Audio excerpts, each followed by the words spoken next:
Wisdom chapter 7 verses 7 to 11. Wisdom is better than gold. All good comes with her. I prayed, and prudence was given me, I pleaded, and the spirit of wisdom came to me. I preferred her to scepter and throne, and deemed riches nothing in comparison with her, nor did I liken any priceless gem to her. Because all gold, in view of her, is a little sand, and before her, silver is to be accounted mire. Beyond health and comeliness, beauty, I loved her, and I chose to have her rather than the light, because the splendor of her never yields to sleep. Yet all good things together came to me in her company, and is at her hands. Solomon realizes that he is just a human like everyone else. He wants to be a worthwhile follower of his father King David. No doubt he saw his father's faults and failings and didn't want to repeat them, but how? Unlike the other people of his time, Solomon, showing his humility, turned to the Lord in prayer, a prayer not out of selfishness. He didn't ask for a long life or riches, but asked for the wisdom to rule his people.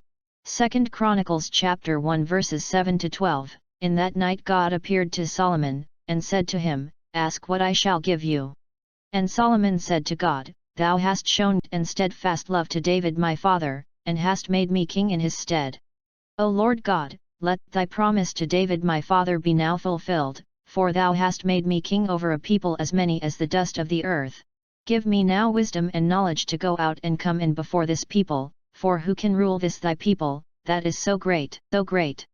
God answered Solomon, Because this was in your heart, and you have not asked possessions, wealth, honor, or the life of those who hate you, and have not even asked long life, but have asked wisdom and knowledge for yourself that you may rule my people over whom I have made you king.